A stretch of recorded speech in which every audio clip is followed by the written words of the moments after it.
background. Okay, so the premise of the discourse is that, like everything else in Torah, everything is precise. And if you want to look at Joseph's dreams, so really that's the story. If you want to really track all of Jewish history, I guess Jewish people begin in Egypt. There's an Exodus, and then the Exodus happens because the Jewish people are in Egypt. The Jewish people are in Egypt because they go to Egypt. Why did they go to Egypt? Because of Joseph. Joseph was sold. So if you really want to track the beginning of everything, the beginning of moving from the patriarchs to the story of the Jewish people, the Bnei Israel, the sons of Israel, it really starts in the beginning of last week's Parsha, the story of Joseph's dreams. And Kabbalah has a lot to say about dreams in general and why life in some ways is like a dream, certainly life in exile, but that's for another time. What we're thinking about right now is Joseph has two dreams. And in the dreams, it's a very basic concept. The concept has to be, we have to get to the dream that the brothers bowed to him. That's his dream. He goes to his brothers and he says, I dreamt a dream and we're binding bundles and everybody is bowing to me. And then he has another dream that the stars and the sun and the moon are bowing to him, again, reinforcing that same idea that everybody is bowing to him, his family is bowing to him, he's going to be the leader. Okay. And we know that that didn't turn out that well, and it took a long time for the dreams to be fulfilled. It created a lot of animosity, and we could talk about that story at great length, but that's almost beside the point for our discussion. We're going to stop right here. Just the scene of where the dreams play out. The dreams are playing out in the field, and when they're in the field, they're binding bundles. Stop, pause, right here. Is already a story. Right here is already a profound teaching, according to the Kabbalah. Says the Kabbalah, one second. If you're talking about an event that is going to have ramifications for all of Jewish history, then the props, the scene that you set up, the stage that you set up for this story to unfold, for the dream to unfold, must be extremely significant. So it's not that we're all standing in Starbucks and all our Starbucks cups bow down to yours. No, there's a field, there's binding bundles, and that's significant. And it has to be profound spiritual significance, not only to Joseph himself, but to all of the Jewish people. So in some ways, what we do in life, we bind bundles, and then our bundle bows to Joseph. That's the thesis here. That's what we're trying to get at. Now, everything in the Torah has multiple levels. There's the straightforward interpretation, and there's the mystical interpretation. The straightforward interpretation, we understand why the story is about bundles, that we understand bundles of wheat. It makes a lot of sense. And the commentaries point out, at least some of them, that Barbanel and others, that the first dream is about bundles because when they come to Joseph and they bow to him for the first time, they have no idea he's Joseph, right? When they come to him for the first time, when they bow to him the first time, he's the second in command of Egypt. He's the one running Egypt. They bow to him. Why do they bow to him? Not because they know he's their brother. They bow to him because they want grain. That's all they want. They don't want him. They want the grain. So that's why the whole story is about the grain, binding bundles and bowing to the grain. The second dream, by the way, is a little bit more interesting. There it doesn't say about, just says stars bowing to me. Doesn't say anything about grain. So the commentaries say, well, that dream was foretelling something in the future where after they learn Joseph's identity, they bow to him. Okay, so that's why the second dream, it doesn't say your bundles are bowing to my bundles, which is all about wheat. It's a story about wheat, story about grain. No, the second time they come and they're looking for Joseph himself. They bow to Joseph himself. They acknowledge his superiority. Okay, fine. So basically, all I just said that for is to explain that on a simple level, it's not a question why the outcome, why the background for the story, background for the dream, where everybody's bowing happens in the field. Because of course they want grain, so they come to the field. Okay, but from the Hasidic interpretation, and again, the premise has to be that everything is precise. Everything is precise in the Torah, like I said. So there has to be a mystical interpretation. Now, I'm just thinking about this out loud right now. The common interpretation just explains why they have bundles of wheat. In other words, my bundle bows to your bundle. That makes sense. They're all here for bundles. But the Hasidic interpretation is going to emphasize a different detail. The Hasidic interpretation is going to be me'almim, binding bundles. That before they even bow to Joseph, what they're doing, first of all, they're working in the field. They're doing labor. And second of all, the labor is in the form of binding bundles. So the Hasidic commentary is going to explain that that's what we do. In this life, what we do is we bind bundles. What does that mean? Okay, so we have to go back to the basics. We have to go back to the beginning. And the idea here is going to be that there's the Kabbalistic doctrine that we all discussed. So everybody heard about it, but the doctrine of the breaking of the vessels. And then the idea is that every physical object has a spark of holiness within it. But the sparks that are in this world, and remember, the sparks are both in things that are holy and positive, but also in things and in energies that are negative. And that's because there was a very intense divine light. And this intense divine light was so intense that in some ways, the metaphor is that there's lights and there are vessels. We can talk about that. The vessels shatter. And when a vessel shatters, so you had one vessel. And when you had one vessel and then it shatters into multiple pieces. Now, those multiple pieces, when they fall on the ground, first of all, they're confusing. Second of all, they're damaging. You can get hurt. You can get cut on a piece of glass. And the point here is also there are so many of them. And in some ways, the Kabbalistic idea of how you get from singularity, because God is one, and everybody connected to God theoretically should feel part of that oneness, right? Like all souls feel the oneness, and all of the universe, in a sense, if you tap into the spiritual perspective, all the universe is really oneness, all connected to the energy of all, which is Hashem. But that's not the way we perceive it. The way we perceive it, we perceive multiplicity.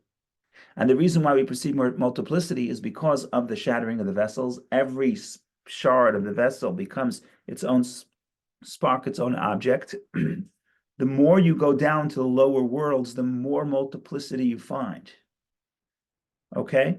And until you get to this world, and it's just multiplicity. King David says, Marabu Masecha Hashem, how numerous, how manifold are your actions. And it's, on one hand, it's a compliment that God creates so much diversity, but on the other hand, it's a statement about the lack of unity. There's multiplicity, there's riboy, there's multiplicity. And the problem with multiplicity, as he's going to explain in this discourse, is if it's not organized in an order, the multiplicity can actually be distraction. And we'll talk about that. We'll bring the metaphors that he uses. And the takeaway is going to be that what is the job of the Jew, individually and collectively, is the binding of the bundles. And that's why in the field we're binding bundles. What does it mean? You take the individual concepts, the individual sparks that don't seem to be connected, and you find the connection and you bind them to the oneness of Hashem. And that's the job of the Jew on this earth. And when you do that, you actually bring the world to its completion. We talked about this in the JLI that we have. Everybody heard of Tikkun Olam, which today it comes to mean social justice, which is a wonderful thing, and it's a wonderful thing. But the origin of the term Tikkun Olam, to correct the world, is basically correcting those sparks, bringing those sparks back to holiness. So this is a little bit of the background of the discourse. We'll jump right in. We'll read some of the discourse inside. If anyone has comments or questions, please share. Do not hesitate. We'll take Bob's question in a second. The bottom line is we still have to explain, what does it mean binding bundles? What does it mean that we have to come to Joseph and bow to Joseph? So there's a lot to do. If I had to pick one discourse to talk about the idea of the shattering of the vessels and the refining of the sparks, I would choose this one. So that's why I'm reading from last week, but I think this is a very, very, very fundamental, and maybe we should read it slowly and we'll do it over multiple weeks. We'll see how this goes. We'll see how this plays out. Go ahead, Bob, please. Thank you. Good morning, Rabbi. So are we to, just simplifying this, are we to assume that here we have a big jigsaw puzzle with 1,000 pieces, and our job is to put together the jigsaw puzzle? Yes. So it's one? Yes, the short answer is yes. Short answer is yes. He's going to bring different metaphors, and the answer is yes. Perfect. And the metaphor of the jigsaw puzzle, he's going to use a different metaphor, but it's a similar concept of scrambled words, scrambled letters. It's a beautiful metaphor because on one hand, if you know how to look at the puzzle is beautiful, and the puzzle is telling, and the puzzle is inspiring, the image that will emerge. On the other hand, if you don't see the unity between all the pieces of the puzzle, because you bought a 5,000 piece puzzle and you never had patience to make it, so it's all scattered around your bedroom, now there's no inspiration, there's no clarity. In fact, there's confusion. And every time you look at it, it's frustration. So the same raw material could either be bringing out a sense of awe and a sense of connection and a sense of inspiration, or it could be the same concept, the same exact concept. But if I don't learn how to see the unity in everything, then what that does to me is it creates obstruction. It hides the truth. It conceals, and it distracts and it frustrates. So that's the beauty of the metaphor, where there is a beautiful story to be told. And when we say one, we don't mean simplicity, right? There's simple oneness, which is yachid, which is singular. We could be talking about a book that has 50,000 words, and every letter is its own letter, and every word is its own word, and the diversity makes the book beautiful. But there has to be one story. If there's no one story and you're just reading words, and somebody's just saying words and you can't figure out what the guy is saying, then the more he speaks, the more confusing it becomes, right? So the point is, we want oneness, but we don't necessarily, but the point is, we need the diversity. When the diversity makes oneness, that's in some ways more beautiful. So we want 50,000 words or 100,000 words, whatever it is. We want every aspect of creation to tell its own story, but we want it all strung together. Because if it's not strung together, then my life is conflicting, and I'm conflicting with your life, and within my life, everything is conflicting, and everybody's running its own. Every part of my life is running its own show, and then you get conflict and chaos and breakdown. So that's the big idea. But that metaphor, the jigsaw puzzle, is a wonderful metaphor. Yes. And the putting together of the jigsaw puzzle is our duty in life as Jews. Correct. That's okay. The Kabbalistic idea. The Kabbalistic idea is that everybody has a spark that, or I would say sparks in the plural, that you're responsible for. And just in short, so you have a spark of holiness, and the spark fell very low. You have to correct this spark. How do you correct the spark? Well, the spark in its origin was a vessel, because the Kabbalah speaks in metaphors. So there's light and the vessel. And the vessel has to contain the light, because no light needs something tangible to contain it. We could stop bringing metaphors, but you always need something tangible for the light to exist. So just as an example, if you have an idea, you have the idea, you don't need the words to be able to express it. So in that sense, the idea is the light, the energy, the spiritual aspect, but then the tangible part would be the vessel. So there always has to be a light and a vessel. Or example, light is, I want to do kindness. I want to do something nice for you. The vessel is how it's going to come out in a tangible way. I can go buy you a flower. I can buy you a piece of chocolate. I could take you on a jog, whatever it's going to be. That's the vessel. But the vessel is containing a deeper energy, and the energy is the light. So the bottom line is, so we start out with the light in the vessel. The vessels break, they fall down. I have a physical object. What is this physical object telling me? This physical object is not part of a story. Certainly not a part of a spiritual story. It's just a physical object. It's a tuna sandwich. It's a piece of meat. This piece of meat, I can eat it. It could make me more self-oriented. It could make me more into my own pleasures, right? I could be sitting with you, and I'm eating my piece of meat, and I'm so engrossed in the meat that I forget about you, right? So the meat can do all kinds of things. Making the meat a vessel means, could this physical object be a vessel to a higher energy? So if I'm going to eat this meat, I'm going to tap into the spark of the meat. And then I take that energy to be able to do something positive, to be able to connect to somebody else, to be able to transcend, to be able to do a mitzvah, to be able to study Torah. What I just did, I took a spark that was random, and now that spark that used to be part of a vessel to a to a divine light, once again, that physical object is part of a vessel, because now it's part of a container that will contain a spiritual awareness and a spiritual reality.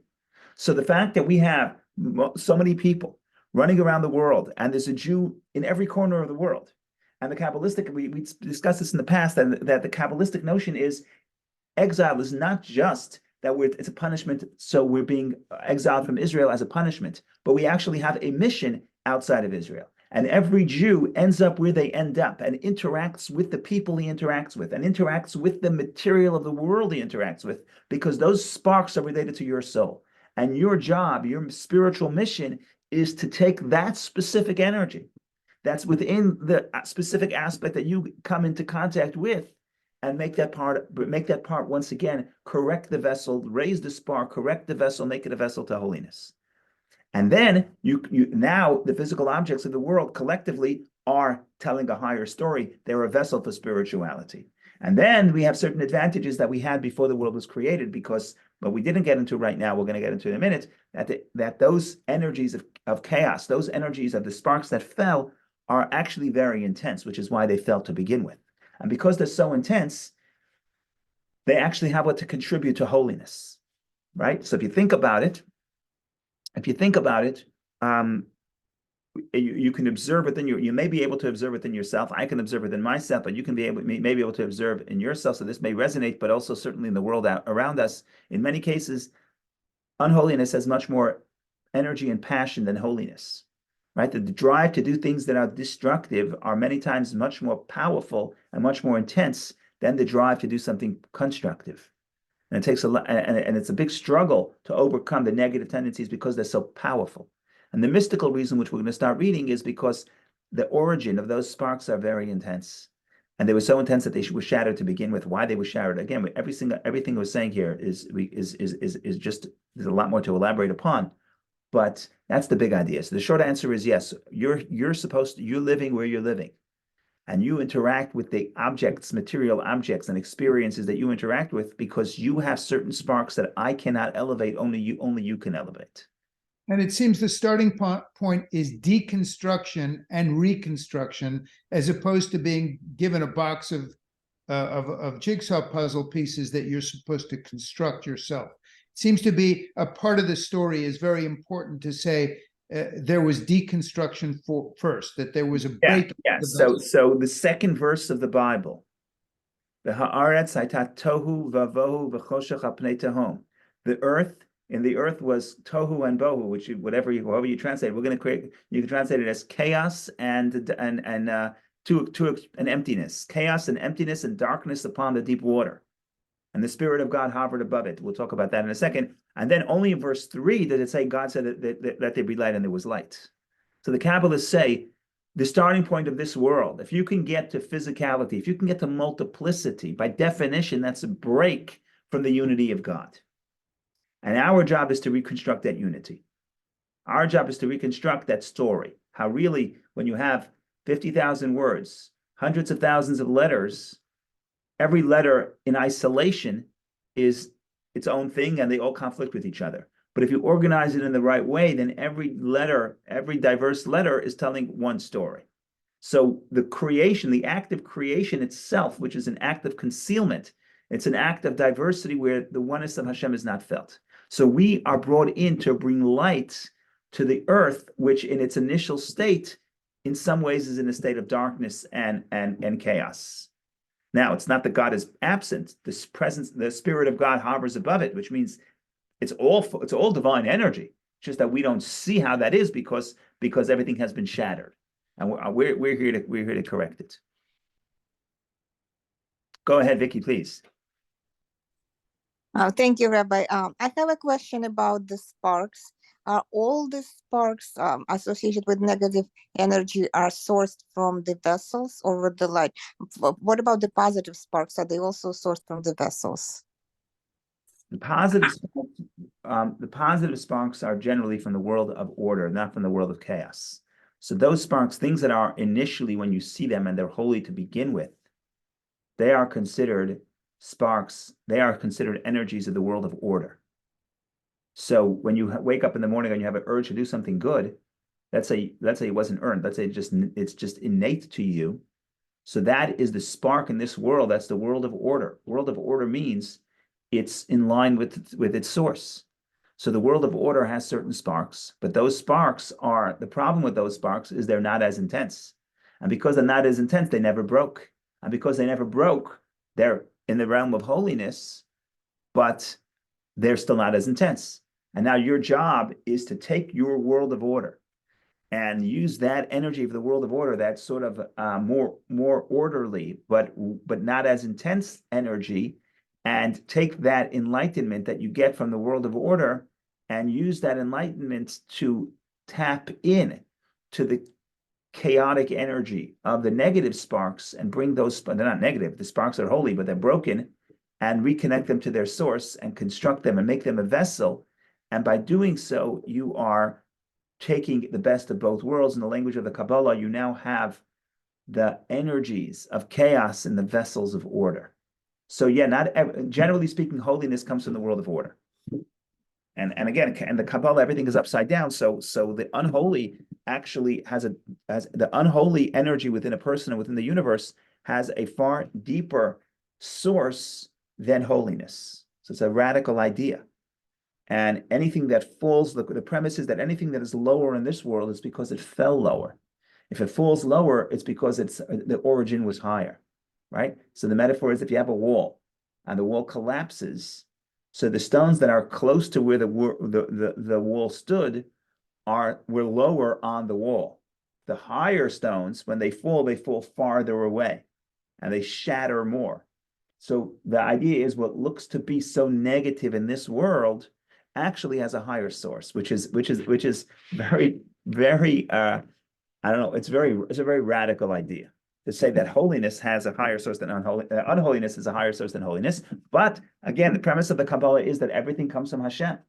So it's not a question if everything comes from Hashem, everything has a source. The only question is, are you connected to your source? Or are you broken and now the vessel has to be constructed? Thank you, Rabbi. People who are broken or the experiences that are broken actually have more potential.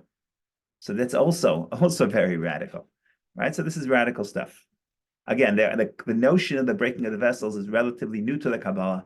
It's only about 500 years old, a little less. It's from the Arizal, 16th century Kabbalist, and he was the first to talk about this notion, and this notion has profound implications because it's basically God is everywhere.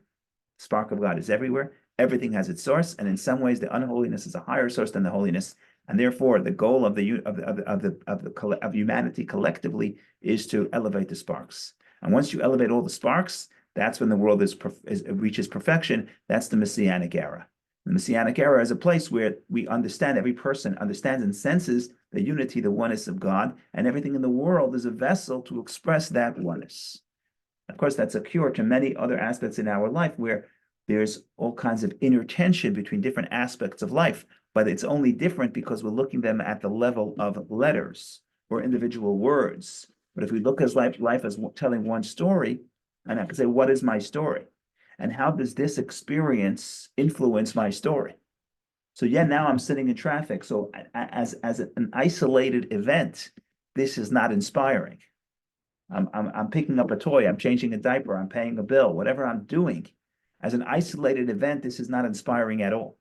It's actually draining of energy.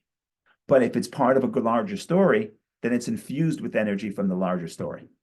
So this has ramifications not only collectively for all of Jewish history, all of human history, but it also has ramifications for specifically how I'm going to live my own life. Okay, so that's the big picture. A lot more to say. I'm going to try to read it carefully, translate, and read it inside because again, we used to read the Tanya and then we had a text. Then we read the second section of the Tanya, we had a text. Sometimes we have English text, but English not everything is in English. So let's see how this goes. We'll see. We'll be brave. We'll make an experiment. We'll read a few lines inside. We'll try to explain, and then again, we'll see if this works. We'll see if this is enjoyable. If not, we go to another text next week.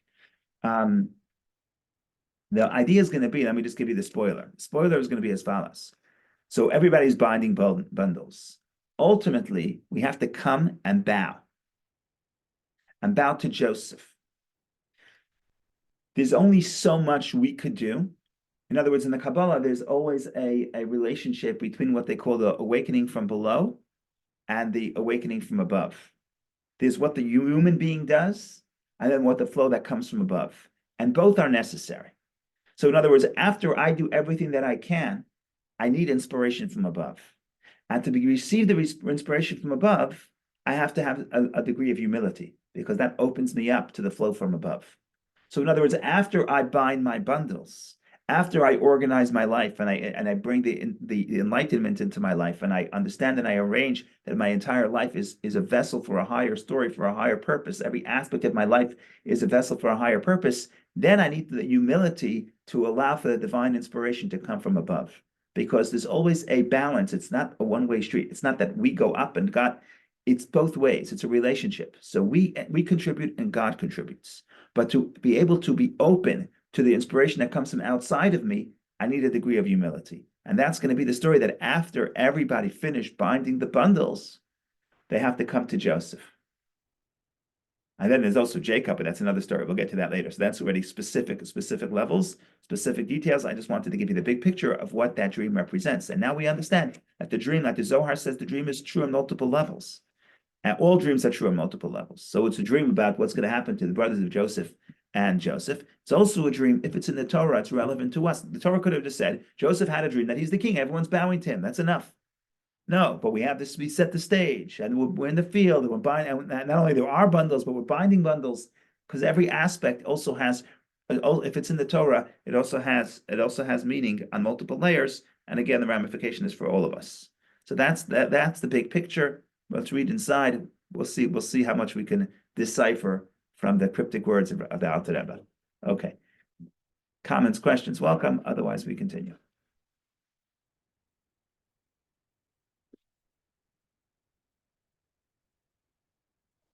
Lost. There we go.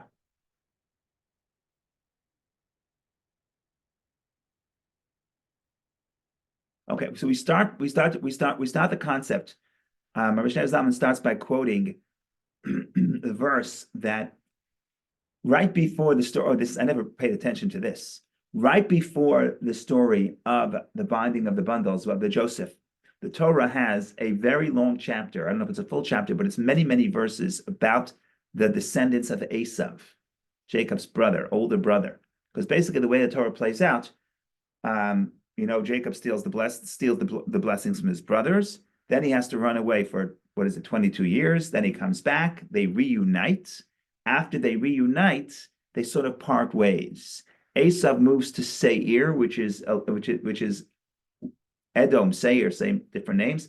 Which is south of Israel, southeast in modern day Jordan, and Jacob now remains in Israel, and Jacob's story plays out with the exile and exodus from Egypt. And we understand that Esav doesn't want to be in Israel because he understands that if you're being in Israel, you also, in the language of the sages, Esav says, "I tell the bee, don't give me your sting and don't give me your honey." In other words, to be part of the Jewish legacy, to be part of the land of Israel, it's wonderful. You're going to get the promised land. However, there's also a price to pay, and the price to pay is what was told to Abraham, that your descendants are going to be slaves in a foreign land. So Esav is like, I don't want it. It's like Tevye says, could you choose somebody else? Because I'm out of here. I don't want to be part of the Jewish story. I'll go to Edom. I'm checking out of Israel, and then I'll live happily ever after. And that's what he does. So as a sort of a goodbye party to Esav, he's going off the map. He's going off. We're not in the 5 books of Moses. We don't hear about Esav after this point. So the Torah gives us, by the way, if you want to know who Esav is, this is his lineage from many, many generations.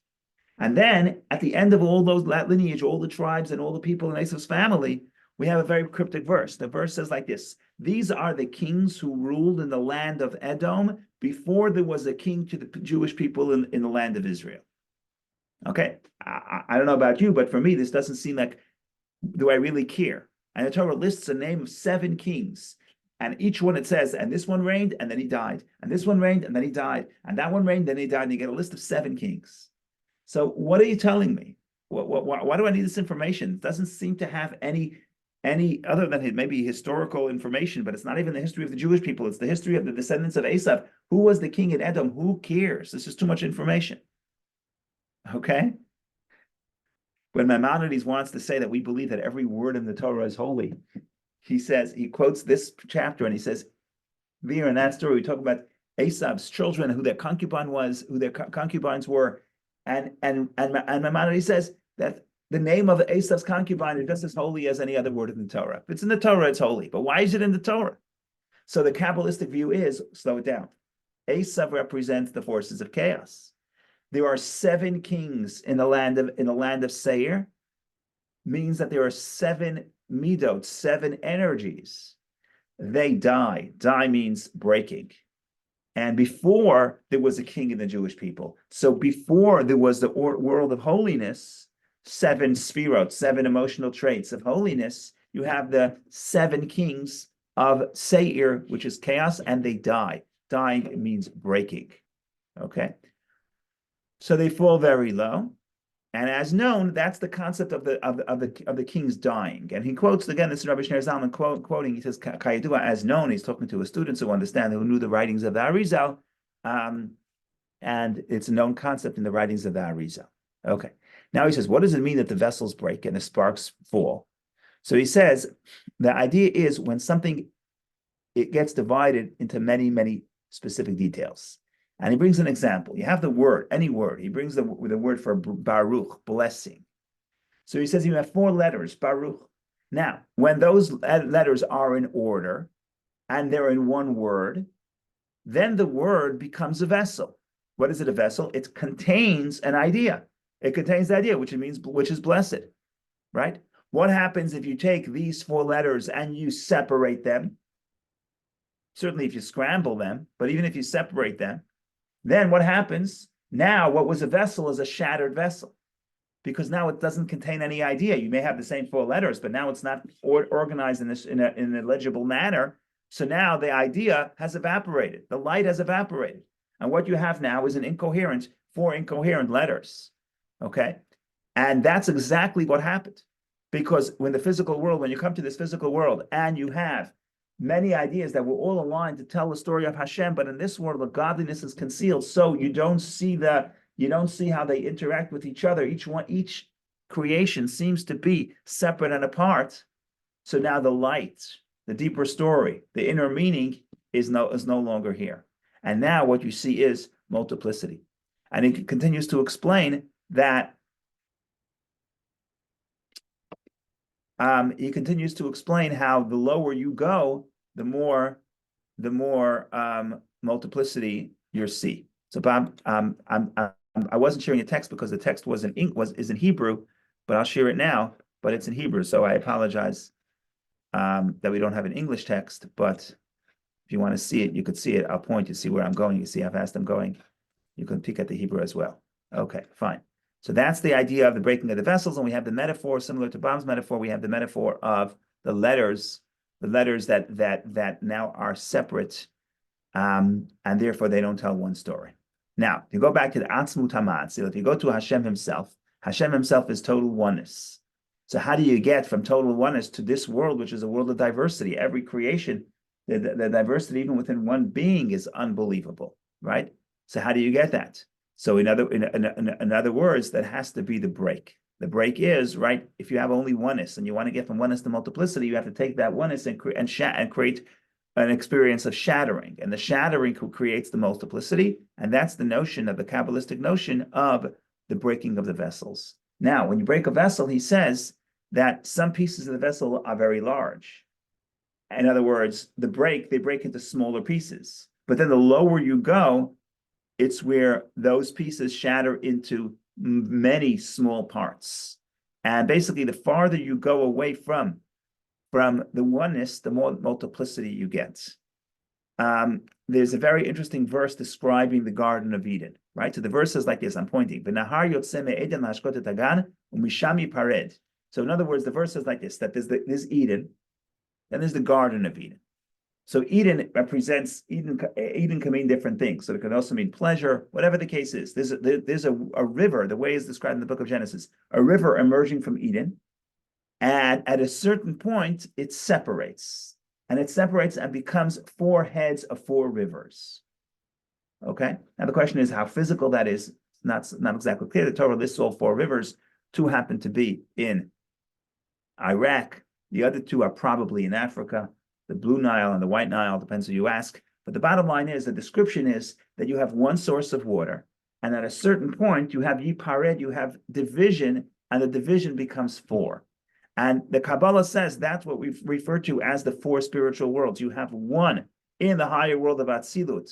There is oneness. So while there are 10 spirot, but you sense the divine oneness, then you go to the 3 lower worlds, that is already division. And therefore, that the notion, if you want to say, what is the definition of creation? So within the experience of God is all oneness. Within creation, so even though God has different attributes and God expresses himself in different ways, but you sense the oneness. But creation is where you have Misham Yipared, where you have division. And then division, of course, multiplies as the lower you go, the more division you have. Okay. Now, he says like this.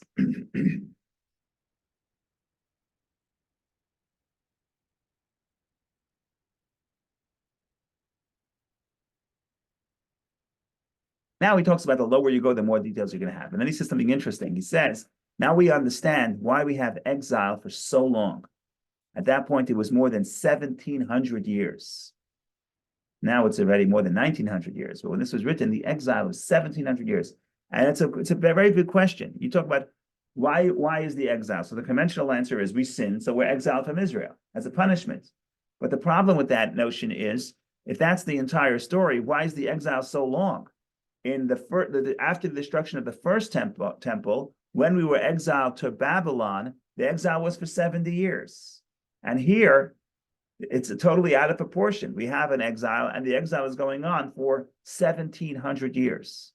So, Rabbi Shneur Zalman says, why is the exile so long? Because it's known that the purpose of exile is to refine all of the sparks. And when all the sparks are refined, that's when redemption arrives. And that's why we have so many people over so many generations. Each person is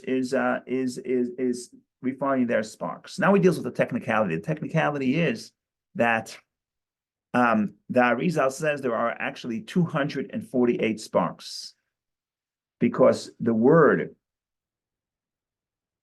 V'ruach Elokim mirachefet, the Spirit of God hovers above the water in the second verse of Genesis. The Arizal interprets that verse to mean, if you change the order of the letters and you divide it into two words, Reish Pei Chet, 288, Met, died. In other words, 288 sparks broke. So I don't know, maybe I said 280, what did I say, 286? It's 288, Reish Pei Chet, 288 sparks. The 288 sparks that break. By the way, there's a very interesting idea that the Arizal also said, when the Jewish people left Egypt, they actually refined 202 of those 288 sparks. So most of the sparks, if you want to count the sparks, most of the sparks, more than 2/3 of the sparks, have been corrected by the Jewish people in Egypt by the time of the exodus of Egypt. And the Arizal bases that on a verse, when it says mixed multitude of Jewish people emerged with them, with the Jewish people. So the Arizal says it's referring also not just to the people who emerged with the Jewish with the Jewish people, but also to the sparks. And Rav, many multitudes of people. The word Rav, Reish Bet, is 202. So we're trying to figure out, how is it possible that if in Egypt we rectified 88, now 202, so we're left with 86. How is it that it's taking us thousands of years to rectify the last 86 sparks? And what he says is the same idea, that the closer you are to holiness, the sparks are larger. The more they fall down, the sparks themselves keep breaking up into many, many thousands and multiples of thousands of sparks. And that's why it's taking so long to refine them. And ultimately, just like we have so many souls, we have all those sparks, and the jobs of the souls is to elevate those sparks. And again, each person has his own soul and spark. He doesn't say it here, but elsewhere the Talmud, the Kabbalah says that the Talmud says that people heard that there's a bashert, and before someone is born, they say this person is going to marry that person. The daughter of this person will marry to that person. But that same piece of Talmud also says this field will go to that person. In other words, you have a spiritual connection, not just to your soulmate, but also to your field, to the physical possessions that are going to come into your possession, because when you have a field, there's also a spiritual mission, and that's the spark within that field. Okay, go ahead, Bob, please. In our Sunday classes, Rabbi, you seem to allude that there was a progression of his dreams, Joseph's dreams, from being very egocentric and youthful to more inclusive and mature. But I get the impression that these commentaries suggest that the true genius of the sparks and the vessels and all that stuff are mostly implicated in these initial dreams. And are they in conflict with each other? Yes, so the initial dream sort of gives you the big picture, and then it's going to play out, right? Look at Joseph's career himself. Joseph's career, a lot of what he does interestingly enough, a lot of what he does, according from the perspective of the Kabbalah, Rabbi Shneur Zalman doesn't quote it here, but elsewhere, other Kabbalistic works quote this. A lot of what he does is he actually strings things together. What do I mean? And that would be very consistent with what we're saying here, that there are multiple letters and you have to sort of line them up and see the true story. So there's a Kabbalistic commentary from out of Iraq, Ben Ish Chai, and the Ben Ish Chai, very prolific sage. I believe he was in the 18th century, and he says out of Baghdad, and he says that the words Yosef is referred to as poter. Poter is someone who solves the dreams. But what does it mean to solve a dream? So he says if you take the letters of poter, which is to solve a dream, you come to the letters tofer, to sew. What is sew? Sew is you're taking multiple things and finding the single strand that runs between them. And in some ways, that's the story of Joseph's interpreting dreams, because interpreting dreams is to take random things and tell one story. And it goes even deeper than that, because in the dreams of Pharaoh, what he's telling Pharaoh is that don't look at the 7 cows and the 7 years of famine and 7 years of plenty as two separate entities. You have to string them all together to show that the years of plenty should influence the years of famine by saving the grain from the years of famine to the years of plenty, and the years of famine should be tied into the years of plenty by eating off the food of the years of plenty. In other words, even his solution is to tell you that God is not sending blessing and then calamity. God is sending, it's one story. God is sending the blessing so you could prepare and survive the calamity. In other words, his genius is that he's a tofer. He sews things together. That's the beauty. That's the true beauty of Joseph. So I think that Joseph also, when Joseph looks at the story of his what his brothers did to him, he doesn't look at it in isolation. He doesn't see what my brothers did to me. He just sold me as a slave. He chooses to look at the whole picture. Yeah, they sold me as a slave, but look at all those events that now lead to me, the fact that I'm the leader of Egypt. And if you look at just what the brothers did in isolation, then you're going to see reason for vengeance. But if you look at the whole story, then you see the hand of God. So I think that it's true that throughout Joseph's career, Joseph learns to the deeper meaning of his own dream. And he is the best person, he's the best exemplifier of this concept, the way his attitude toward his own life, and also the way he interprets Pharaoh's dreams. But finding the unity, finding the bigger story. And he does it for Pharaoh, and he does it for his own life as well. But having said that, but you want to trace it back to the origin. In some ways, the origin is the most profound space, and then you could spend a lifetime unraveling and unwrapping and discovering what that initial dream had to say, what the initial dream was telling us. So I think that it's true about Joseph's life entirely. In other words, the entirety of Joseph's life, but it's also in some ways alluded to right in the beginning. Did he understand it in the beginning? Probably not. Took him time to learn how to interpret dreams. In other words, the true interpretation of the dreams, right? But I think that yes, he exemplifies this point, and it's expressed within the dream. So good. So thank you very much for that. Yes, you could see that in Joseph's life as well. Okay, a little bit of we'll do a few more lines, then we'll conclude. We have some poetry here. The verse says like this: Marabu Masecha Hashem.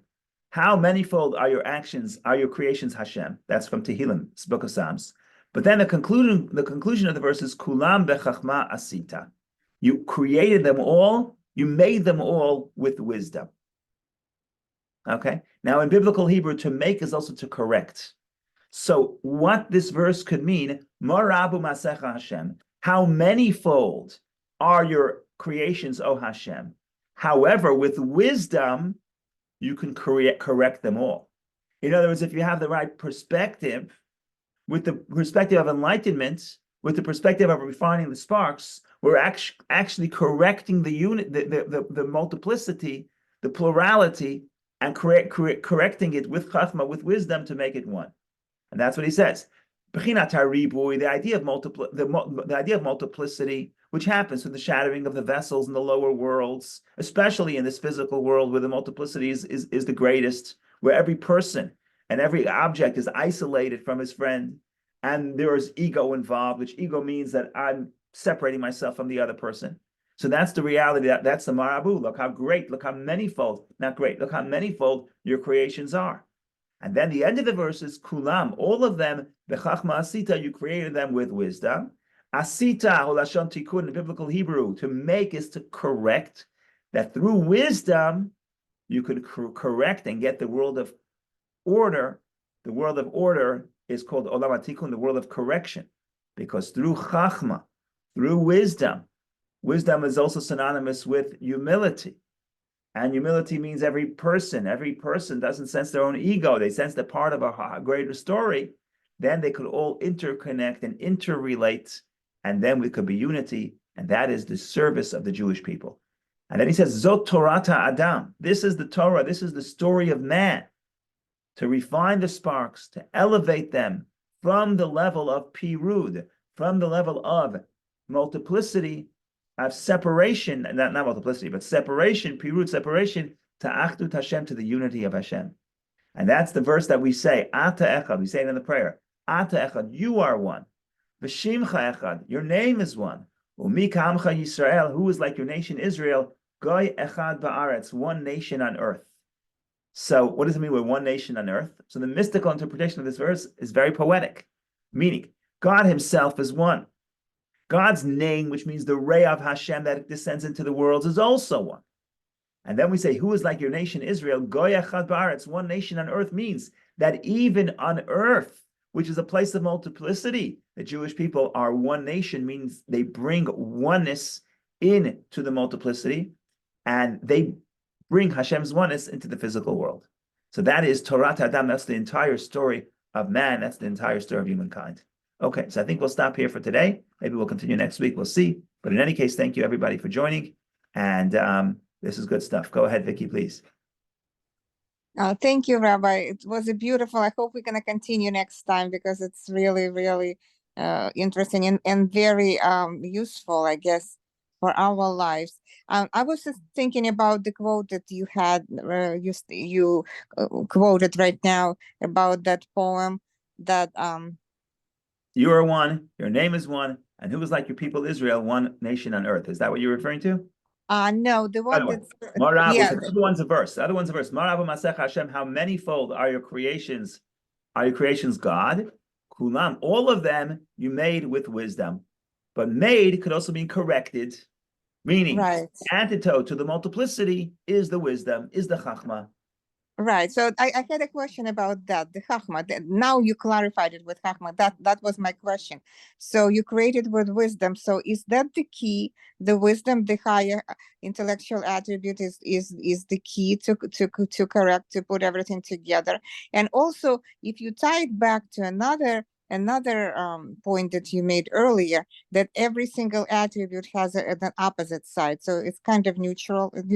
You can use every single attribute, intellectual included, for positive or negative. So can you turn that, flip that switch if you don't have a compass, like a moral compass or Torah compass? Can you flip even the wisdom the other way? So the answer is yes, but wisdom at its core, and the reason why it says chachma, not bina, for example, because wisdom at its core, it's humility. And ego is the source of division, right? Because it's about me, and my ego separates me from you. The more enlightenment, but not just enlightenment, it's also humility. And in Kabbalah, wisdom is synonymous with humility, because wisdom is the recognition of the true reality, and the true reality is that greater than myself. So wisdom, when we talk about wisdom, we don't just mean intellectual knowledge. We don't just mean the intellectual perspective. We mean that attitude of wisdom, which is humility and seeing the greater picture. Humility is be able to see what is beyond myself. So how do people get wisdom? Well, according to the Kabbalah, according to Hasidus, everybody has chachma. Everybody has the divine attribute of chachma, and the divine spark of the person rests in chachma. The problem with chachma is that it could be asleep. Mishnah Zalman talks about that Lent in Tanya chapter 18. And sometimes chachma awakens. And when chachma awakens, everything, all the negativity falls away. But how to awaken it, that's everybody's own individual story. Sometimes it happens from within, sometimes it happens from above, sometimes it happens at a special moment. I don't necessarily know that other than studying and trying to tap into your chachma, right? But I don't know how we can trigger somebody else's chachma. But even our own chachma, it could take work to excavate and touch that part of ourselves. But the chachma is not just intellectual wisdom; it's experiential wisdom. It's the recognition of that which is greater than self, and a byproduct of that is humility, and a byproduct of humility is unity. So that's what I would say. Yeah, thank you so much, Rabbi. It's a part of our mission in life to wake up that chachma. Thank you so much. Indeed. Okay. So everyone should have a wonderful day and a wonderful Hanukkah. A few hours left to Hanukkah, and the light of Hanukkah should bring the enlightenment and bring the unity, and ultimately allow us to make this world a vessel for the divine presence. So thank you. Amen. Thank you, Rabbi. Shabbat Shalom. Thank you. Shabbat Shalom.